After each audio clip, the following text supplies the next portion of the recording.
So hello everyone, let's get started the today topic which is on aerosol packing. So aerosol is basically small particles of either solid or a liquid which are suspended in a gas, or they are also known as a pressurized dosage form, and they are used for the production of hermetically sealed dispenser. Hermetically sealed dispenser means they are completely closed और ये emit करते हैं हमारे product को. Aerosol packing is also referred as aerosol product dispenser. Next we have advantages. So जो aerosols होते हैं उनको हम अफेक्टेड एरिया में अप्लाई कर सकते हैं, जैसे बर्न स्किन या फिर wound, specially in the area जहाँ पे इन्फेक्शन होने के चांसेस ज़्यादा होते हैं अगर हम कोई मैनुअल या मैकेनिकल एप्लीकेशन का यूज़ करते हैं. It is also use for the prevention of oxidation as well as hydrolysis. It is also use to maintain the sterility. It is given by the oral inhalation, तो ये पास नहीं करता GIT को, तो इसमें जो ड्रग का ब्रेकडाउन है वो नहीं होता है. Next we have some disadvantages. तो जो एरोजोल्स हैं ये कॉस्टली होते हैं और समटाइम्स जो हम प्रोपेलेंट यूज़ करते हैं वो टॉक्सिक होते हैं.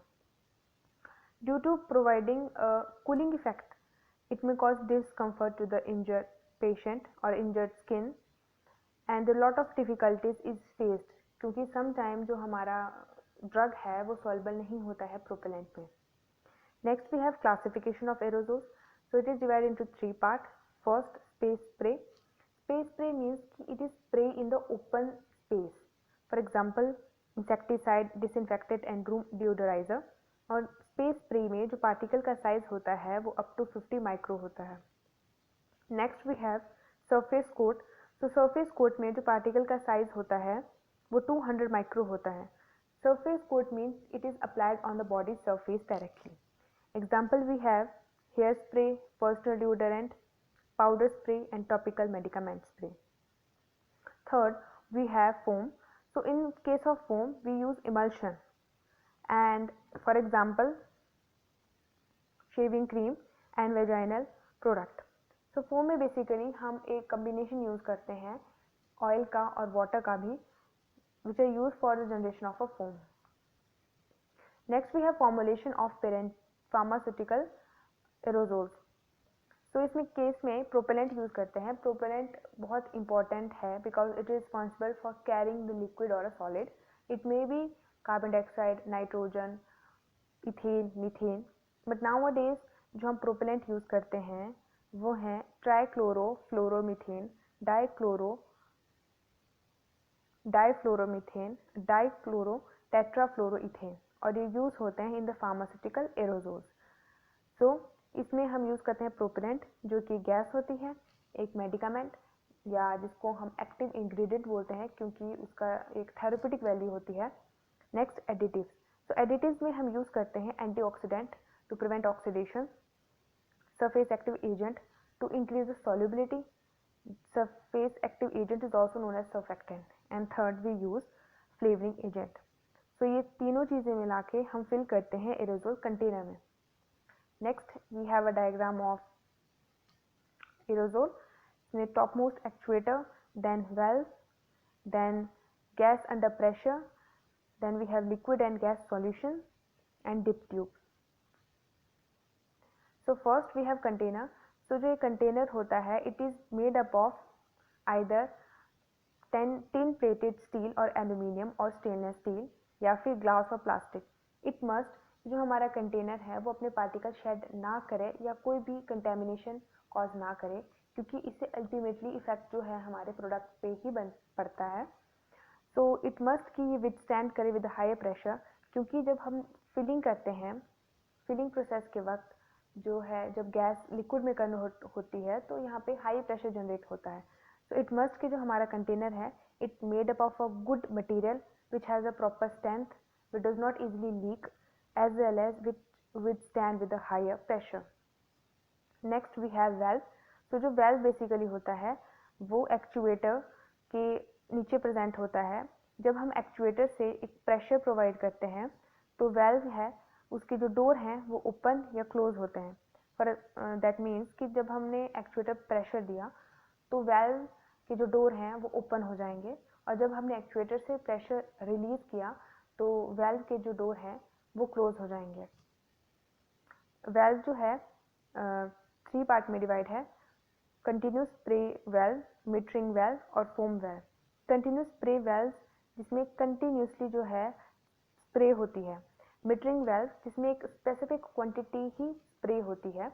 Metering valve we see in the case of asthmatic patient who has their inhalers.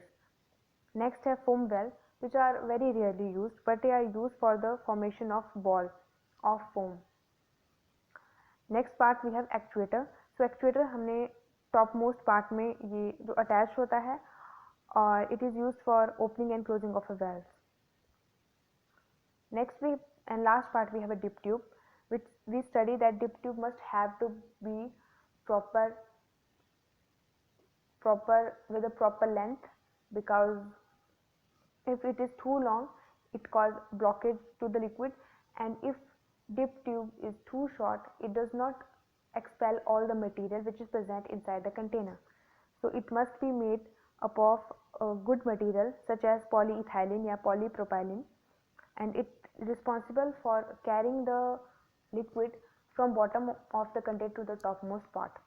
So it's very important कि एक डिप ट्यूब जो है वो एक गुड मटेरियल से बनी हो, साथ ही साथ वो एक कैरियर का काम करे। Next we have packaging of aerosols. So aerosol को हम पैक करते हैं with the two process, one is known as cold fill process and second we have pressure fill process. Both processes हम यूज करते हैं depending upon the nature of the propellant. First we have cold fill process. तो cold fill process में हम सबसे पहले एक gas लेते हैं, गैस के टेम्परेचर को लो करते हैं जिसकी वजह से गैस लिक्विड में कन्वर्ट हो जाती है, मीन्स गैस लिक्विफाई हो जाती है। सेकेंड स्टेप में हम अपना एक्टिव इंग्रेडिएंट लेते हैं, उसको about -30 degree to -40 degree Fahrenheit पे ही कूल करते हैं। देन हमें अपने चिल्ड कंटेनर लेंगे। चिल्ड कंटेनर इसलिए लेते हैं so that it does not affect the propellant. So हम एक चिल्ड कंटेनर लेंगे उसके बाद, और चिल्ड कंटेनर के अंदर हम अपना जो कूल एक्टिव इंग्रेडिएंट है पहले उसको डालेंगे, देन हम अपना प्रोपेलेंट उसमें डालेंगे, देन टॉप पे हम वेल्व के साथ जो अपने कंटेनर है उसको सील कर देंगे। देन फर्दर एक टेस्ट होता है जिसे हम लीकेज टेस्ट बोलते हैं, जो हम इसलिए परफॉर्म करते हैं ये चेक करने के लिए कि हमारा कंटेनर है कहीं वो लीकेज तो कॉज नहीं कर रहा। तो इसमें हम अपने कंटेनर को वाटर बाथ के अंदर रखते हैं और वहाँ पे हम इसको about 130 degree Fahrenheit about 54 degree Celsius पर रखते हैं और चेक करते हैं after specific period of time कि वहाँ पे कोई लीकेज तो नहीं है कंटेनर से। अगर कोई कंटेनर से लीकेज है तो इसका मतलब है कि वो पूरा कंटेनर जो है वो रिजेक्ट हो जाएगा, और अगर लीकेज नहीं है तो the container will pass the leakage test. Next अगर हम ड्राई आइस एसीटोन बाथ की बात करें तो हम स्मॉल पर्पज़ के लिए इसको यूज़ करेंगे, जैसे लेबोरेटरी पर्पज़, और अगर रेफ्रिजरेशन इक्विपमेंट्स की बात करें तो वो हम लार्ज स्केल प्रोडक्शन के लिए यूज़ करते हैं। Next we have pressure fill process. तो प्रेशर फिल प्रोसेस बेसिकली हम इसमें कंसनट्रेट लेते हैं डायरेक्टली और उसको अपने कंटेनर के अंदर डाल देते हैं, फिर कंटेनर को वेल्व के थ्रू हम सील कर देते हैं, फिर externally with the help of pressure हम प्रोपेलेंट को अपने कंटेनर के अंदर डालते हैं। देन हम उसके बाद उस कंटेनर को वाटर बाथ के अंदर अगेन लीकेज टेस्ट के लिए पास करते हैं, और लीकेज टेस्ट में हम उसको 130 degree Fahrenheit about 54 degree Celsius तक रखते हैं और चेक करते हैं उससे कोई लीकेज है या नहीं। ये चेक करते हैं कि उसकी स्ट्रेंथ ठीक है या नहीं। तो जो प्रेशर फिल प्रोसेस होती है वो हम करते हैं हाइड्रोकार्बन प्रोपेलेंट के लिए, और कोल्ड फिल प्रोसेस है वो हम करते हैं फ्लोरोकार्बन प्रोपेलेंट के लिए। So at last we have applications. So it is used for spray bandages for the application of a drug meant for topical use. Topical use means over the skin. Next, they are used for the spray administration of the drug on the various body cavity such as ear, nose, eyes, etc. They are used for administration of a drug as local anesthetics, local antiseptic, local analgesic and anti-inflammatory drugs. So anti-inflammatory means कि ये redness, pen, swelling को कम करने के लिए use होंगे। Pen से relief देंगे, that means analgesic. Antiseptic, अगर वहाँ पे कोई वूंड है, कोई इन्फेक्शन है तो उसको प्रिवेंट करने के लिए यूज़ होंगे। और साथ ही साथ एनेस्थेटिक होंगे, मतलब लोकली अप्लाई होंगे किसी पर्टिकुलर एरिया पे सेंसेशन को रिमूव करने के लिए। नेक्स्ट मोस्ट कॉमन यूज है we see today mostly, that is a spray cosmetic preparation such as perfume, deodorizer, etc. It is also used to spray the disinfectants and deodorizer and air sanitizer.